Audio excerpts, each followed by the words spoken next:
তিনি ছিলেন একটি মাফিয়া, এবং মাফিয়াকে যখন আইনের শাসনে আনা হয় তখন জনসাধারণ স্বস্তির নিঃশ্বাস ফেলে, এবং উদয়ন গুহর ক্ষেত্রেও তাই হয়েছে। অসৎ চরিত্র এবং এই দুর্নীতিগ্রস্ত মহিলা, এর সময় কতগুলো জলাভূমি বন্ধ হয়েছে, কেন এই মহিলাকে জেলে রাখা হবে না? এবং অবভিয়াস রিজনে উনি যেই জেলে থাকবেন সেই জেলে অন্তত অরূপ বিশ্বাস যাতে না থাকে, সেখানে কিন্তু আবার প্রবলেম হয়ে যায়। কেউ টাকা চুরি করে, কেউ অসততা লাম্পট্য করে, সব কিছু তৃণমূল করে, এবং সেখানে কোনো সেক্স ভ্যারিয়েশন নেই। তৃণমূলের মহিলারাও যা, তৃণমূলের পুরুষরাও তা। এ একটা সারা পৃথিবীতে একটা অদ্ভুত এক্সাম্পল হয়ে রইল এই দলটা।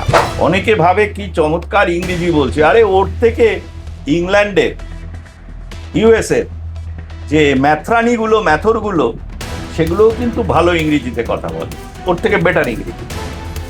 লোকটার প্রফেশন কি? সেটা কুইজ মাস্টার।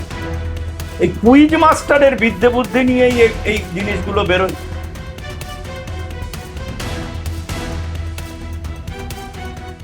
স্যার, আপনাকে মাধ্যমে স্বাগত। নমস্কার। স্যার, উদয়ন গুহ, ওনাকে গ্রেপ্তার করা হয়েছে প্রতারণা, অপরাধমূলক বিশ্বাসভঙ্গ, অপরাধমূলক ষড়যন্ত্র, এই 3টে মামলায় ওনাকে গ্রেপ্তার করা হয়েছে, কি বলবেন? আসলে কুচবিহারে আমি যতদূর জানি, দিনহাটায় উদয়ন গুহ একজন মাফিয়া ত্রাস ছিল, এবং ওই অঞ্চলে সে কখনো নির্বাচন হতে দিত না, সে নির্বাচন করাতো। গত 2024-এও দেখেছি, সে যখন নির্বাচন হচ্ছে, সেটা তো মানে লোকসভার নির্বাচন, ও নিজে প্রার্থী ছিল না, কিন্তু ও নির্বাচন করানোর জন্য সেই চেয়ারে করে ওপেন জায়গাতে বেশ রাজা সাহেবের মতো বসেছিল, এবং নির্বাচন করানোর জন্য তৃণমূলী যে হিংসা, খুন খরাবি এবং আর যা যা করার, সেগুলো সব কিছু ওর নেতৃত্বে সেখানে সংগঠিত হতো। এবং ওনার কুৎসিত ভাষা প্রয়োগ, বিশেষ করে নারী এবং যারা তৃণমূলের সমর্থক নয় তাদের উপরে তিনি যে ধরনের অত্যাচার নামিয়ে এনেছিলেন, এ তো বললামই, তিনি ছিলেন একটি মাফিয়া, এবং মাফিয়াকে যখন আইনের শাসনে আনা হয় তখন জনসাধারণ স্বস্তির নিঃশ্বাস ফেলে, এবং উদয়ন গুহর ক্ষেত্রেও তাই হয়েছে।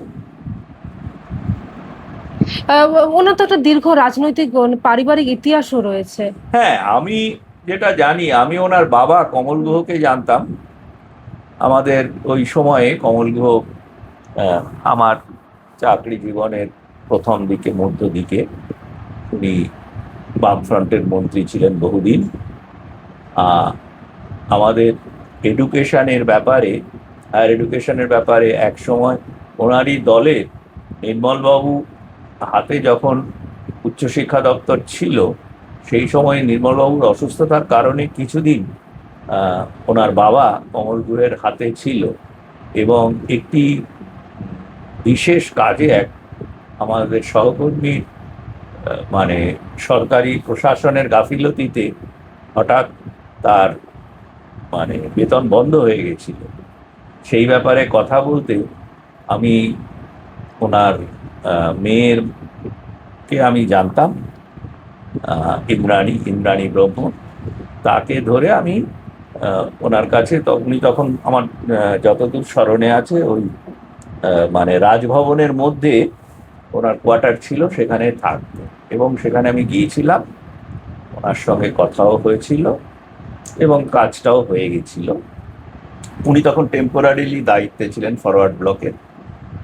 তো উদয়ন গুহ এমন একটি দলে গেছে, সেই মাফিয়া দল, স্বৈরতন্ত্রী পারিবারিক দল, যে সেখানে পারিবারিক ঐতিহ্য বা নেতাজি সুভাষচন্দ্রের স্থাপিত ফরওয়ার্ড ব্লকের, তার বাবা দীর্ঘদিনের মন্ত্রী, এগুলোর কোনোটা কিন্তু ওর পারিবারিক ব্যাপারের সঙ্গে খাপ খায় না। তো মানুষের তো পরিবর্তন হয়, সমাজেও হয়তো পরিবর্তন হচ্ছে। ওনার যা মুখের ভাষা আমরা দেখেছি, যেভাবে হুমকি দিতেন বা যেভাবে কার্যকলাপ ওনার আমি দেখেছি। তো বললাম যে একটি একেবারে নিকৃষ্ট দরের মাফিয়া ছিল। তৃণমূলের বহু মাফিয়া আছে, তৃণমূলের সেকেন্ড ইন কমান্ড যে মাফিয়াদের সর্দার, সে তো এখন এদিক ওদিক দৌড়ে পালিয়ে বেড়াচ্ছে, অনেক লম্বা চড়া ডিজে বাজাবে, আমাদের নাকি মানে সে মেরে শেষ করে দেবে, অনেক কিছুই বলেছিল। সেও তো ওই ক্লাস 8-এর বেশি বিদ্যা বুদ্ধি নেই। এই মানে ধরনের লোকেরা যেরকম হয়, corrupt in mind and brain, এরা স্বৈরতন্ত্র চালাচ্ছিল। এখন যখন রাজনৈতিক ক্ষমতাচ্যুত হয়েছে, তখন আইনের শাসন তো এদের ফেস করতেই হবে, পৃথিবীতে সকলকেই হয়।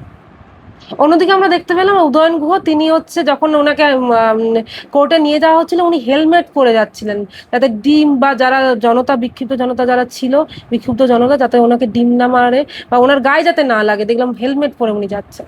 আমি তোমাকে বলি, এটা তো এরা সচেতন ভাবেই করছে, কারণ জানে সে কি অপরাধ করেছে। তো তাকে মারা, হেলমেট শুধু নয়, থানিটাও মারতে পারে। হ্যাঁ, তো জনসাধারণের মার মানে, সে তো ওই মিঠুন চক্রবর্তীর একটা ডায়লগ আছে না, কেওড়াতলা পার, এ কোন পারে যাবে সেটার থেকে বাঁচার জন্য করেছে। আরেকটা কথা বলি, যে যেদিন এই রেজাল্ট বেরোতে শুরু করলো এবং বোঝা গেল যে তৃণমূলের পতন শুধু সময়ের অপেক্ষা, সেই দিন যতদূর জানি যে রাতের অন্ধকারে উনি নাকি বোরখা পরে অ্যাম্বুলেন্সে করে সপরিবারে বাড়ি থেকে পালিয়ে গেছিলেন, যা আমরা পেপার রিপোর্টে দেখেছি। তো এই বোরখার ব্যাপারে আমার মনে পড়লো, তৃণমূলের তো সব জানতা এমএলএ এমপি নেতা নেত্রীর তো অভাব নেই, স্টার্টিং ফ্রম দেয়ার মানে কি বলবো, যে মাদার অফ দ্য টিম। তো সেখানে এক অর্ধশিক্ষিত ইউএসএতে প্রাইভেট কলেজে স্বাভাবিকভাবে টাকার জোরে কিছুদিন পড়া একজন সাধারণ চাকরি করা ভদ্রমহিলা, যিনি এখন এমপি আছেন, তিনি বলেছেন ডিম ছুঁড়ে মারছে যারা, তারা যেন বোরখা পরে ডিম ছুঁড়ে মারে। তো এই বোরখা ব্যাপারটা ওনাদের মধ্যে আছে। উদয়ন গুহ যখন পালিয়েছেন, বোরখা পরেই পালিয়েছেন। ওই ভদ্রমহিলাও এক সময় যখন পালাবেন, ওই বোরখা পরেই পালাবেন। কারণ বোরখাটা যে পালানোর জন্য ইউজ করা হয়, বোরখাটা যে অসৎ কাজের কে ঢাকার জন্য কামুফ্লাজ করার একটা ভালো উপায়, এটা তো তৃণমূলের নেতা নেত্রীরা ছাড়া আর ভালো কে জানে। তারা এবং তাদের লালন পালন করার দুধেল গাইরা জানে, আর তো অন্য লোকেরা বোরখা পরার ব্যাপার নেই, আমি এটা মনে করি। আমরা দেখতে পাচ্ছি দিকে দিকে তৃণমূল যারা নেতা, কাউন্সিলর তারা ছিলেন, তারা একেবারে গ্রেপ্তার হচ্ছেন প্রতারণা, তোলাবাজির, বিভিন্ন এই সমস্ত অসামাজিক কাজের জন্য।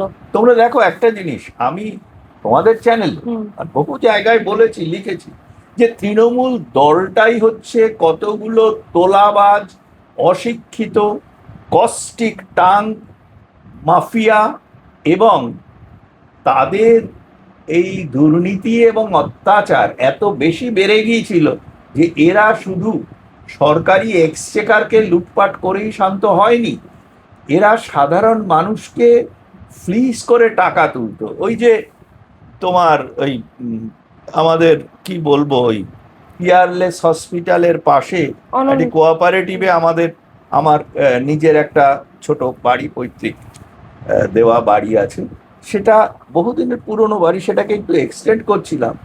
তার জন্য ওখানকার কাউন্সিলরের দলবল আমার যে মানে কন্ট্রাক্টর বাড়িটা এক্সটেনশন করছিল, তার কাছে তাকে বাধ্য করেছে 2 গুণ 3 গুণ দাম দিয়ে ওই ওদের লোকজনের থেকে বালি, ইট, পাথর নিতে, এবং তাছাড়া 30,000 টাকা ওখানে ক্যাশ আমাকে দিতে হয়েছিল।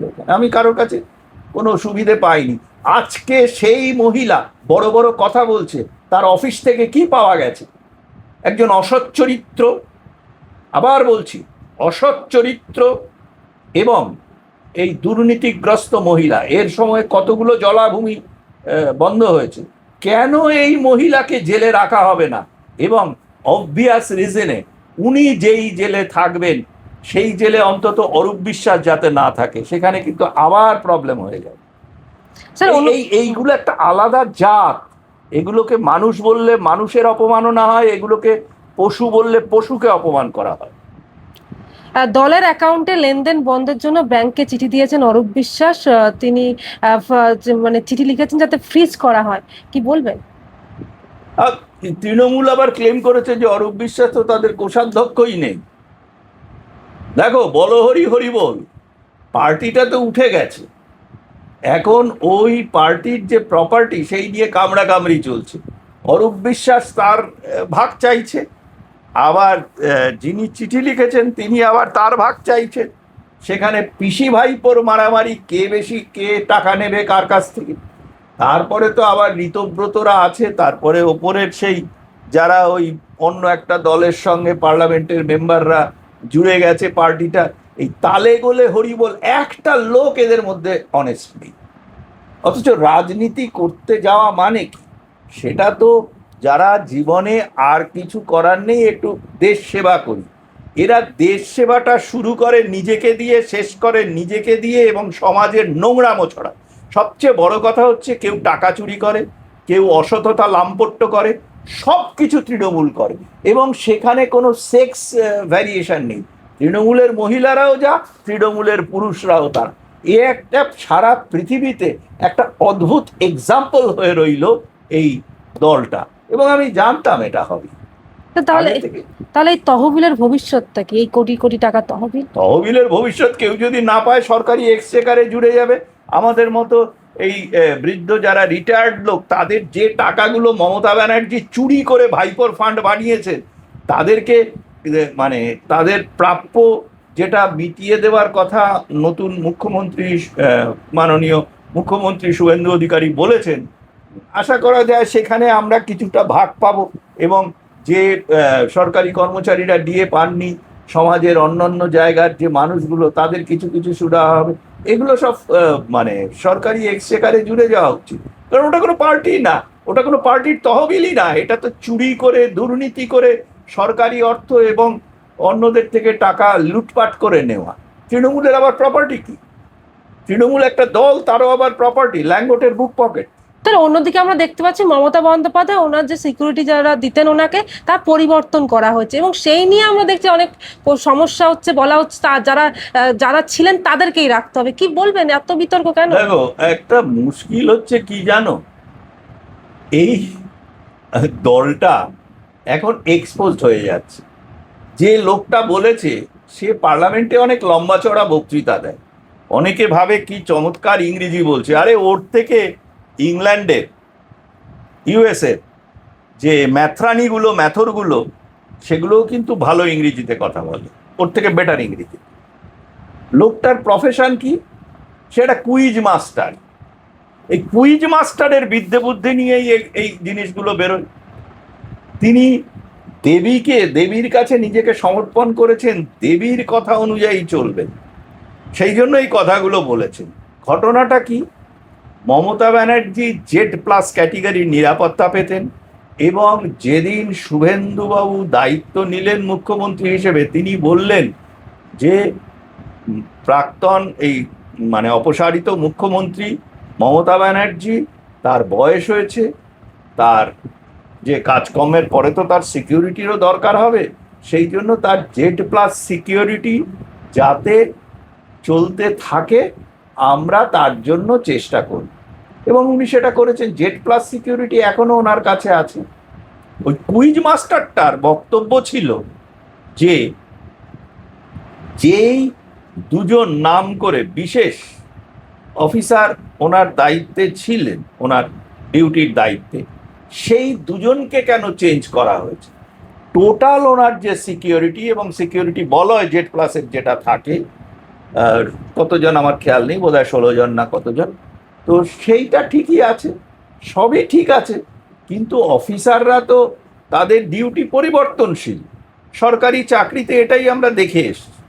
হ্যাঁ, তো সেইখানে একজনের জায়গায় যদি আরেকজন সমপর্যায়ে তার কাজে যোগ দেয় এবং সে পুরনো লোকটিকে অন্য জায়গায় ট্রান্সফার করা হয়, এখানে দোষের কি আছে? এত বিতর্ক না, বিতর্ক হচ্ছে মূর্খ লোকগুলো যখন তাদের স্বৈরতন্ত্রী মনোভাব নিয়ে লাফালাফি শুরু করে, তখনই তারা জনসাধারণের কাছে হাস্যাস্পদ হয়। এই কুইজ মাস্টারটা সেই জন্যই হাস্যাস্পদ হয়েছে। আর প্রেস্টিটিউটস যেগুলো মমতা ব্যানার্জির দেওয়া দাক্ষিণ্যে চলতো, সেইগুলো এগুলো নিয়ে লাফাতে পারে। কোনো ভদ্রলোক বা ভদ্রমহিলা যারা শিক্ষিত লোক, যারা জানেন যে সরকারি সিস্টেম কি, সেই সিস্টেমে এটা তো স্বাভাবিক কথা, একটা হিউ অ্যান্ড ক্রাই তৈরি করা। এরকম আমরা প্রেস্টিটিউটসের অনেক হিউ অ্যান্ড ক্রাই তৈরি করার চেষ্টা করে যাচ্ছে। এখনো তো ভাইপোদার অনেক টাকা পয়সা আছে, টাকা পয়সা নিয়ে যে যার মতো, অনেক লয়ার আছে জানো তো, যে মক্কেল জানে যে হেরে যাবে, কিন্তু তাও মক্কেলের হয়ে দাঁড়িয়ে কিছু টাকা খিচে নেয়, বলে আমাদের এটাই প্রফেশন। তো এই প্রেস্টিটিউটদেরও তাই প্রফেশন। আর ওই কুইজ মাস্টারটা একটা হাফ বেকড নিওলিটারেট বলে এই রকম একটা ইস্যু নিয়ে হিউ অ্যান্ড ক্রাই তুলছে।